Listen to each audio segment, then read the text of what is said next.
In a quiet little suburb nestled on the outskirts of a bustling city, life moved at its own unhurried pace. The streets were lined with neatly trimmed lawns, colorful flower beds, and rows of houses that looked almost identical except for the occasional personalized touches, like wind chimes hanging from porches or quirky welcome mats placed at doorsteps. It was the kind of place where people waved hello as they passed each other during morning walks, and kids rode their bikes down sidewalks while parents exchanged pleasantries over coffee. Jason Anderson had lived in this neighborhood for nearly 5 years. He wasn't one to stand out much. He kept to himself most days, but always greeted his neighbors warmly when they crossed paths. What set Jason apart, though, was Max, a beautiful golden retriever who accompanied him everywhere. To anyone unfamiliar with Jason's story, Max might have seemed like just another well-trained pet. But those who knew Jason understood that Max was far more than that. Trained as a service dog, Max played an essential role in helping Jason manage his daily struggles. You see, Jason carried scars no one could see. A former soldier, he had served overseas before returning home with wounds deeper than any bullet could leave behind. Post-traumatic stress disorder, PTSD, shadowed him constantly, making everyday tasks feel overwhelming at times. Loud noises startled him, crowded spaces made him anxious, and there were nights when sleep eluded him entirely. That's where Max came in. With his calm demeanor and intuitive nature, Max could sense when Jason needed grounding. Whether it was nudging him gently to bring him back to reality or lying close beside him during moments of panic, Max provided comfort and stability that nothing else could. Life hadn't been easy for Jason since coming back, but having Max by his side gave him a sense of purpose. They walked together every evening, rain or shine, sticking to the same route through the winding roads of the subdivision. Neighbors often smiled as they watched the pair stroll past, the tall, reserved man and his loyal companion whose tail wagged with uncontainable joy. It was a routine that brought both of them peace, but not everyone shared this appreciation for Jason and Max. In fact, tensions had begun brewing within the tight-knit community, all thanks to one person, Linda Harper. If you asked around, opinions about Linda varied widely. Some described her as dedicated or detail-oriented, while others whispered words like bossy or controlling. As the unofficial head of the Homeowners Association, HOA, Linda took immense pride in enforcing the rules laid out in the thick packet of guidelines every resident received upon moving in. From ensuring hedges didn't exceed 6 feet in height to policing holiday decorations left up beyond December 31st, Linda saw herself as the guardian of order in the neighborhood. Her obsession with these regulations bordered on extreme. She patrolled the streets regularly, clipboard in hand, jotting down notes whenever she spotted something amiss. Overgrown grass? Check. Missing house numbers? Check. Cars parked too close to fire hydrants? Double check. And heaven forbid someone dared hang laundry outside. Linda considered that a cardinal sin against suburban aesthetics. Her confrontations with violators ranged from mildly irritating lectures to full-blown arguments, depending on how cooperative or uncooperative the offender happened to be. At first, Jason tried to stay off Linda's radar. He followed the HOA rules meticulously, keeping his yard tidy and avoiding anything that might draw attention. However, things changed once Max became part of his life. While Jason adhered to leash laws without fail, Linda somehow found fault, even in their harmless evening walks. She claimed Max wandered too close to flower beds or lingered too long near communal areas like the playground. Each complaint arrived via a typed letter slipped under Jason's door, signed neatly with Linda's name and a flourish of authority. The letters started innocently enough. "Dear Mr. Anderson," they began, followed by polite reminders about keeping pets under control. But soon the tone shifted. Linda accused Jason of letting Max roam freely despite clear evidence to the contrary. When confronted, she dismissed Jason's explanations, insisting she didn't believe Max was actually a certified service animal. "If he's so special, why doesn't he wear a vest?" she demanded during one heated exchange, pointing accusingly at the dog sitting calmly beside Jason. Jason bit back his frustration, knowing better than to engage further. He'd already shown her Max's certification papers, Yet Linda remained unconvinced. Her skepticism grated on him, but he chose to ignore her antics, focusing instead on maintaining his routine with Max. After all, what mattered most was their bond, and the fact that Max helped him navigate a world that often felt chaotic and unpredictable. Still, the tension simmered beneath the surface. Every new letter, every snide comment from Linda chipped away at Jason's patience. He couldn't help wondering how long he'd have to endure her scrutiny before she finally left them alone. Little did he know, their conflict was about to escalate in ways neither of them could have anticipated. For now, however, Jason continued walking Max each evening, hoping against hope that peace would prevail. Yet deep down, he sensed trouble looming on the horizon, a storm waiting to break. Over their otherwise tranquil lives, Jason's evenings were sacred. After a long day spent navigating the challenges of civilian life, those walks with Max became his anchor, a time when the world slowed down and he could breathe freely. The air smelled fresher during those twilight hours, tinged with the scent of freshly cut grass or blooming flowers depending on the season. Neighbors would often pass by, some offering quick smiles while others stopped briefly to admire Max. "Such a good boy," they'd say, reaching out tentatively to pet him once Jason gave them permission. Max, ever the charmer, would wag his tail enthusiastically, leaning into their touch before settling back at Jason's side. But as peaceful as these moments usually were, there was always an undercurrent of unease whenever Linda Harper appeared. She seemed to materialize out of nowhere, her presence announced by the sharp click-clack of her heels against the pavement. Her clipboard never left her hands, and her eyes darted around like a hawk scanning for prey. While most neighbors exchanged pleasantries or simply nodded in passing, Linda rarely offered more than a curt greeting, if she acknowledged anyone at all. Instead, her focus zeroed in on supposed infractions: trash cans left too close to driveways, cars parked slightly askew, or dogs venturing near restricted areas. For weeks, Jason did his best to avoid crossing paths with her. He adjusted his DT walking schedule, steering clear of peak hours when Linda was most active. He even rerouted their usual path, opting for quieter streets farther away from communal spaces like the pool or playground. But no matter how hard he tried, it felt impossible to escape her watchful gaze entirely. And then came the letters. Those neatly typed notes slipped under his door, each one more pointed than the last. At first, they were relatively mild.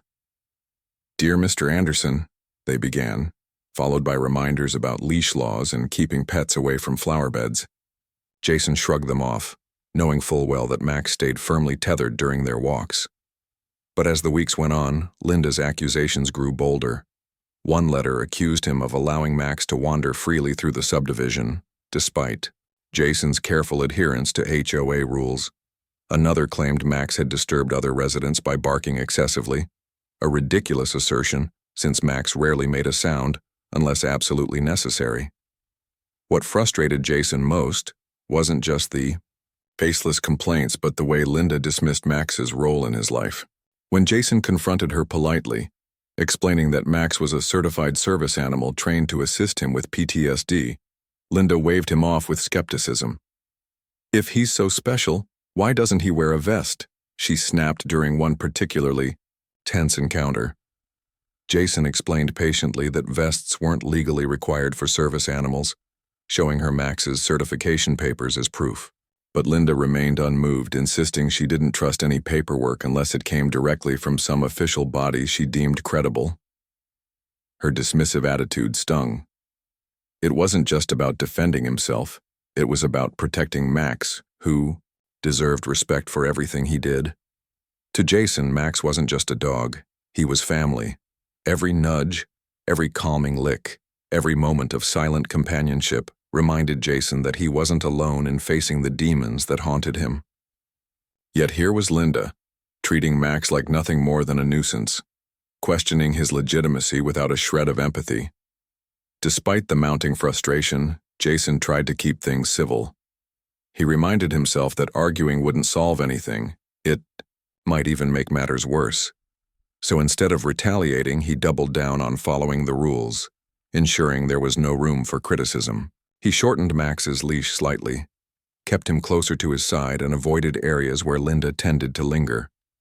For a while, it seemed to work. The letters stopped arriving, and Jason allowed himself to hope that perhaps Linda had moved on, to harassing someone else. That fragile peace lasted only a few weeks. One evening, as Jason and Max rounded the corner near the community pool, they spotted Linda again. She stood stiffly beside the gate, arms crossed over her chest, her expression unreadable behind oversized sunglasses. Jason hesitated for a moment, debating whether to turn back, but decided against it. He hadn't done anything wrong, after all. As long as he stayed within the boundaries of the HOA guidelines, there was no reason to change his routine. "Mr. Anderson," Linda called out, sharply as they approached. Her voice carried an edge that immediately put Jason on guard. "I need to speak with you." Jason stopped, gripping Max's leash tightly. "Sure," he replied cautiously. "What's going on?"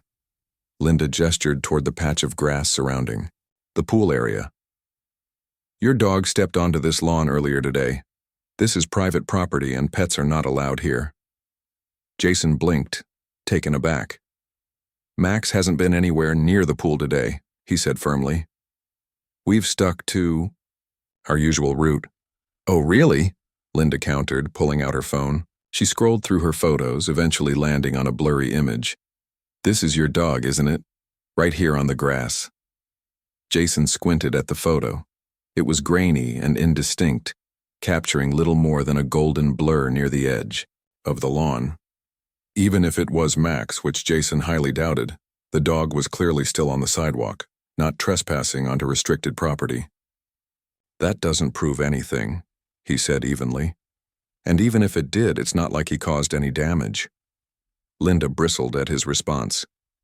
"Rules exist for a reason, Mr. Anderson. If everyone ignored them, this neighborhood would fall apart." Her tone dripped with condescension, and Jason felt his patience wearing thin.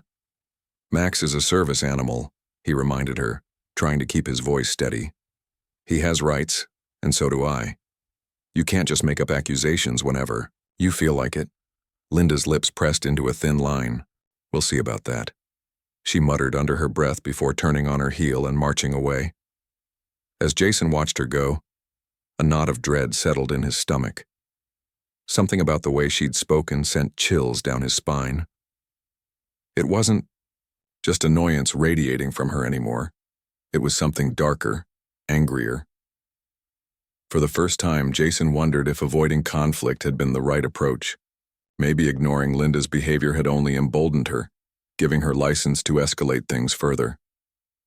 That night, as Max curled up at the foot of his bed, Jason lay awake staring at the ceiling. He replayed the confrontation over and over, in his mind, searching for something he could have said differently. But deep down, he knew the problem wasn't with him. It was with Linda.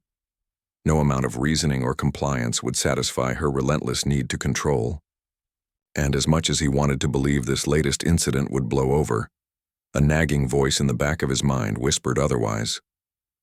Whatever storm was brewing, Jason realized, wasn't going to pass quietly. The air was thick with tension the next evening as Jason and Max set out for their usual walk. The sky had turned a deep shade of orange, signaling the approach of dusk, but Jason couldn't shake the unease that had settled over him since his encounter with Linda. He kept glancing around, half expecting her to appear out of nowhere again. Still, he tried to focus on the rhythm of their steps, the soft padding of Max's paws against the pavement, and the gentle jingle of his leash, and let it ground him.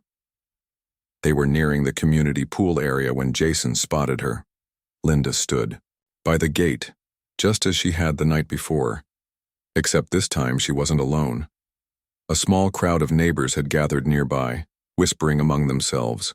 Some looked curious while others appeared uncomfortable, shifting awkwardly as they watched the scene unfold. Jason slowed his pace, unsure whether to turn back or press forward. But then Linda locked eyes with him, her expression cold and unyielding.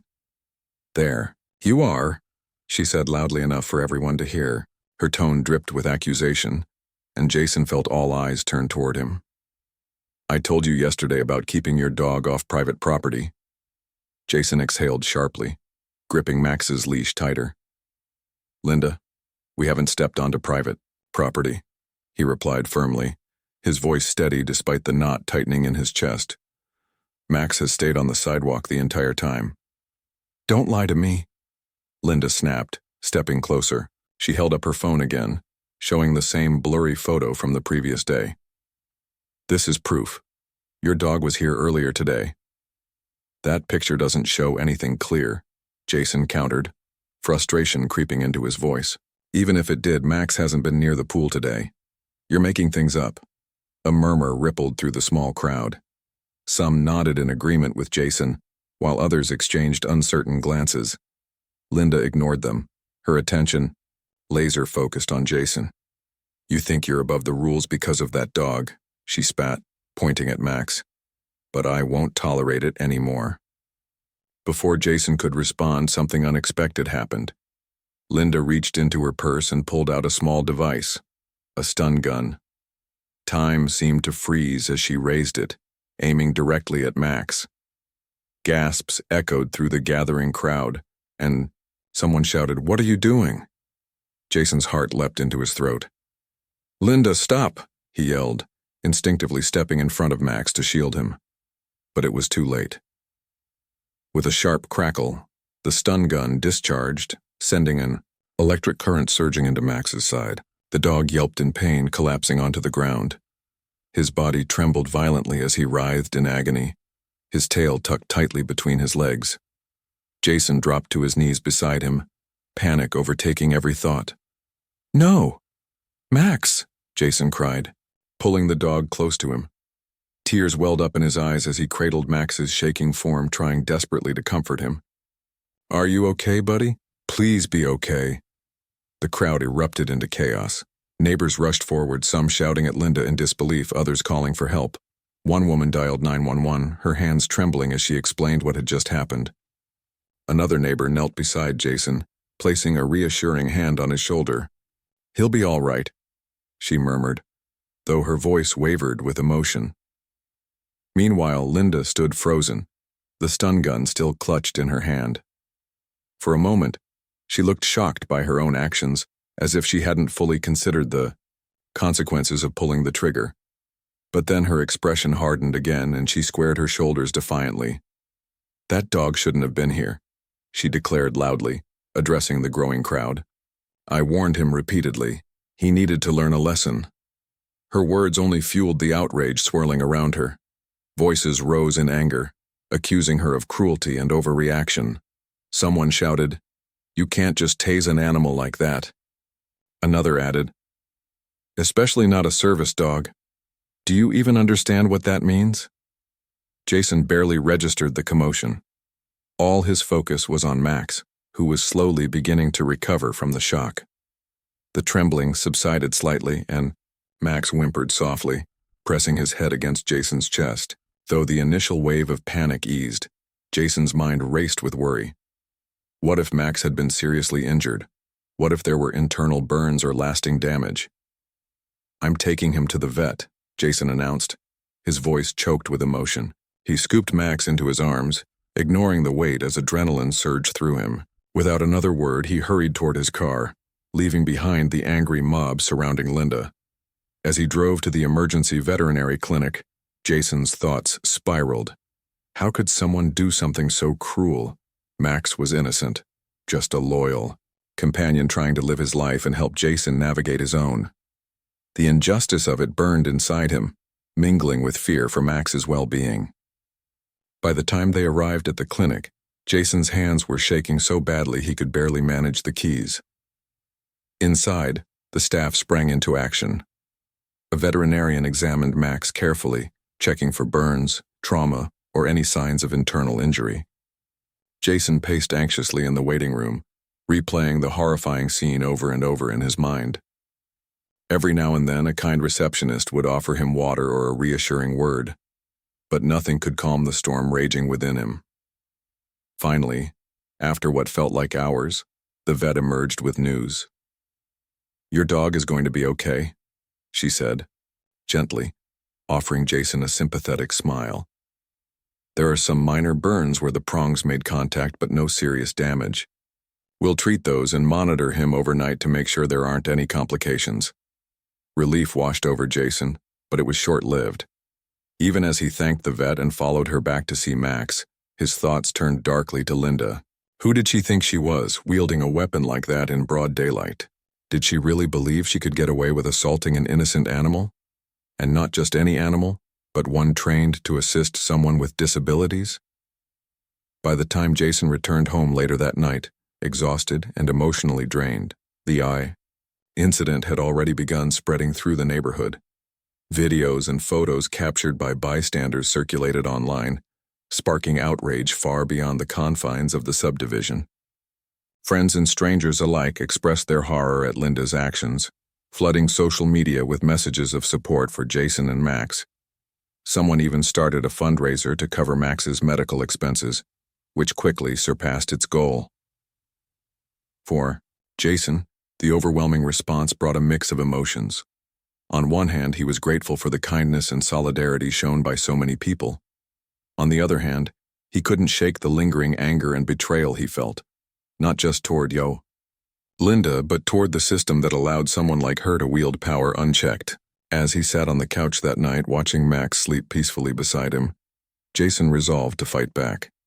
This wasn't just about justice for Max. It was about standing up against abuse of authority and protecting others who might find themselves in similar situations. Little did he know the battle was only beginning. The days following the incident were a blur of emotions for Jason. Between caring for Max, dealing with the aftermath of the attack, and grappling with the sudden flood of attention from neighbors and strangers alike, he barely had time to process everything that had happened. But one thing was clear. He wasn't going to let Linda's actions go unanswered. Max's recovery was slow but steady. The vet prescribed pain medication and ointments to treat the burns on his side, and Jason spent hours gently applying them, while whispering soothing words to keep the dog calm. Despite the trauma he'd endured, Max remained as sweet and trusting as ever, a testament to his resilient spirit. Still, Jason couldn't help feeling guilty every time he looked at the faint scabs where the stun gun prongs had struck. He replayed the moment over and over in his mind, wondering if there was anything he could have done differently to protect Max. While Max rested at home, Jason took the first step toward seeking justice by filing a police report. It wasn't an easy process. When he arrived at the local precinct clutching Max's medical records and copies of the viral videos circulating online, he was met with skepticism. The officer who took his statement seemed more interested in questioning the validity of Max's status as a service animal than in addressing the violence committed against him. "Are you sure this dog is actually trained?" the officer asked, flipping through the certification papers Jason had provided. "Because we've had issues before with people claiming their pets are service animals when they're not." Jason clenched his fists under the table, forcing himself to stay composed. "Max is a certified service dog," he explained patiently. "He helps me manage PTSD, which I developed after serving in the military. I've shown you all the documentation proving that." The officer shrugged, jotting down notes without looking up. "Even so, it doesn't change the fact that your neighbor says she felt threatened. She claims self-defense." "Self-defense?" Jason repeated incredulously. "Against a leashed dog? Max didn't do anything wrong." But the officer wasn't swayed. By the end of the meeting, Jason left feeling frustrated and powerless. Clearly, the local authorities weren't taking the situation seriously, at least not yet. Determined not to give up, he decided to escalate the matter further. That evening, Jason sat down at his laptop and began researching organizations that might be able to help. After some digging, he discovered several groups dedicated to advocating for veterans and individuals with disabilities. One stood out in particular, a nonprofit called Service Dog Advocates United, SDAU, which specialized in supporting people whose service animals faced discrimination or abuse.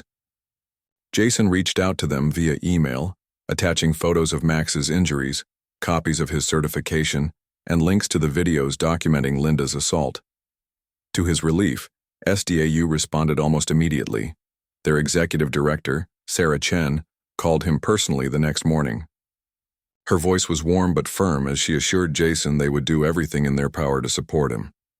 "What happened to Max is unacceptable," she told him. "This isn't just about protecting your rights. It's about sending a message that no one gets to mistreat a service animal like this and walk away unscathed."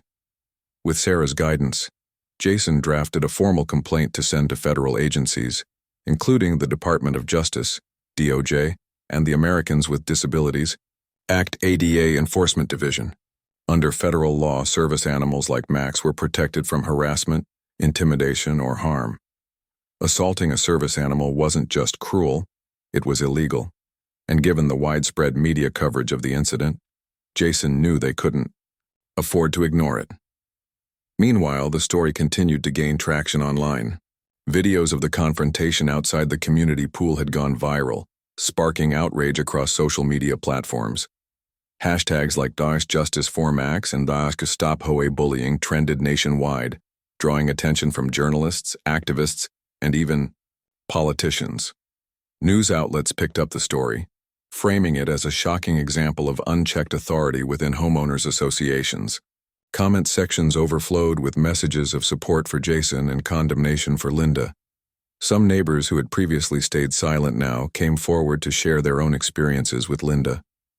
One woman recounted how Linda had reported her for hanging laundry outside, even though it wasn't explicitly prohibited in the HOA guidelines. Another described being fined excessively for minor infractions, such as leaving a garden hose coiled improperly. These testimonies painted a picture of someone who used her position to bully others into submission, a portrait that resonated deeply with viewers. Inspired by the outpouring of support, Jason agreed to speak publicly about what had happened. With Sarah's encouragement, he gave interviews to local news stations, explaining how Max had transformed his life after returning from military service. He spoke candidly about living with PTSD and how Max helped him navigate daily challenges that once felt insurmountable. His vulnerability struck a chord with audiences, humanizing the issue and underscoring why service animals deserved respect and protection. As public pressure mounted, calls for accountability grew louder. Petitions demanding consequences for Linda garnered tens of thousands of signatures, while fundraising efforts raised enough money to cover not only Max's medical bills, but also future therapy sessions to help him recover emotionally from the trauma. Strangers sent heartfelt letters and care packages filled with treats and toys for Max, along with notes thanking Jason for standing up against injustice. Despite the overwhelming support, Jason couldn't shake the gnawing fear that Linda might escape responsibility altogether. After all, she had resources of her own, a high-profile attorney who issued a statement defending her actions as necessary and accusing Jason of exaggerating the severity of the situation. According to her lawyer, Linda had acted out of concern for community safety, claiming Max posed a threat despite zero evidence to back up that claim. It was maddening. Every time Jason thought progress was being made, Linda's team found a way to muddy the waters. But Jason refused to back down. If anything, their attempts to discredit him only strengthened his resolve. He leaned on the support network he'd built, drawing strength from the countless messages of solidarity flooding his inbox. Friends offered to accompany him to court hearings, while advocacy groups prepared legal briefs highlighting precedent cases involving service animal protections. One particularly touching moment came when a group of fellow veterans organized a rally outside the subdivision. Dozens of people gathered, many accompanied by their own service dogs, holding signs that read, "Respect our heroes," and "Service animals save lives." As Jason watched the crowd swell, tears welled up in his eyes. For the first time since the attack, he felt truly supported, not just as an individual, but as part of a larger community united by shared values. Back at home, Max seemed to sense the shift in energy too. Though still healing physically, he perked up noticeably around visitors, wagging his tail enthusiastically whenever someone stopped by to check on him. Jason marveled at his resilience, grateful for the unconditional love Max continued to offer despite everything he'd been through. As the weeks passed, Jason realized something important. This fight wasn't just about punishing Linda for her actions. It was about shining a light on systemic issues within communities like theirs. Issues that allowed individuals like Linda to wield disproportionate power without accountability. By speaking out, Jason hoped to inspire change, ensuring that no one else would have to endure what he and Max had faced. And though the road ahead promised to be long and challenging, Jason felt ready to face it head-on. With Max by his side, and an army of supporters behind him, he knew they could weather whatever storms lay ahead, together. As the days turned into weeks, the legal battle between Jason and Linda intensified. What started as a neighborhood dispute had spiraled into a full-blown case that drew national attention. The federal investigation, prompted by Jason's complaint to the Department of Justice, DOJ, and the Americans with Disabilities Act, ADA, Enforcement Division, began to uncover layers of disturbing behavior, not just from Linda, but also within the broader structure of the Homeowners Association. Federal agents assigned to the case dug deep, interviewing residents, reviewing HOA records, and examining video evidence captured during the infamous confrontation at the community pool. What they found painted a troubling picture. Linda Harper wasn't just an overzealous rule enforcer. She was a repeat offender when it came to bullying tactics. Several neighbors came forward with stories of how Linda had intimidated them into compliance, often using vague or exaggerated interpretations of HOA guidelines to justify her actions. One elderly couple recounted how Linda had threatened to fine them for planting flowers in their front yard. Flowers that technically violated no written rule but clashed with Linda's vision of uniformity. Another family described being harassed for hosting a small birthday party for their child, which Linda claimed disrupted the peaceful ambiance of the neighborhood. These accounts revealed a pattern. Linda wielded her authority not to maintain order but to assert dominance, targeting those she deemed non-compliant or unworthy. The evidence against Linda grew stronger when investigators discovered emails exchanged between her and other members of the HOA board. In these messages, Linda openly mocked certain residents, referring to them as lazy, disrespectful, or entitled. She even boasted about finding loopholes in the rules to exploit, such as issuing fines for minor infractions that were rarely enforced unless she personally intervened. Her arrogance shone through every word, making it clear that she saw herself as untouchable, a self-appointed queen ruling over her suburban domain. Meanwhile, public opinion continued to turn sharply against Linda. As more details emerged, people began questioning why someone like her had been allowed so much power in the first place. Social media campaigns gained momentum, calling not only for justice in Max's case but also for reform within homeowners associations nationwide. Advocacy groups seized on the opportunity to highlight systemic issues, urging lawmakers to introduce stricter regulations governing HOAs and their leadership. Linda, however, remained defiant. Emboldened by her high-profile attorney, she doubled down on her narrative, portraying herself as the victim of a smear campaign orchestrated by Jason and his supporters. During interviews with local news outlets, she insisted that she had acted out of concern for community safety, claiming Max's presence near restricted areas posed a risk to children and property. "I did what any responsible homeowner would do," she declared, her voice dripping with indignation. "If I hadn't stepped in, who knows what could have happened." Her attempts to sway public sentiment backfired spectacularly. Instead of garnering sympathy, her comments fueled further outrage. Critics pointed out the absurdity of her claims, noting that Max, a well-trained service dog who had never shown aggression, was hardly a threat to anyone. Others highlighted the hypocrisy of Linda's stance, given her history of targeting innocent residents for trivial offenses. Even some former allies on the HOA board distanced themselves from her, fearing backlash from both investigators and the community. Behind closed doors, cracks began to form in Linda's carefully constructed facade. Friends and acquaintances reported seeing her unravel under the pressure. Once known for her polished appearance and commanding presence, she now seemed frazzled and defensive, snapping at anyone who dared question her decisions. Rumors circulated that her marriage was suffering too, with her husband reportedly fed up with the constant drama surrounding her antics. For Jason, Watching Linda's downfall unfold brought a mix of emotions. On one hand, he felt vindicated, knowing that others were finally seeing her true colors. On the other hand, he couldn't shake the sadness of how far things had escalated. He hadn't set out to destroy Linda's reputation. He simply wanted accountability for what she'd done to Max. Yet the more he learned about her past behavior, the harder it became to feel pity for her predicament. Max's recovery remained Jason's top priority. Though the physical wounds were healing, the emotional scars lingered. Max flinched whenever he heard loud noises or saw strangers wielding objects remotely resembling a stun gun. To help him overcome this trauma, Jason enrolled him in specialized therapy sessions designed for animals recovering from abuse. A certified animal behaviorist worked closely with Max, using positive reinforcement techniques to rebuild his confidence and trust. During these sessions, Jason marveled at Max's resilience. Despite everything he'd endured, the dog still radiated kindness and loyalty.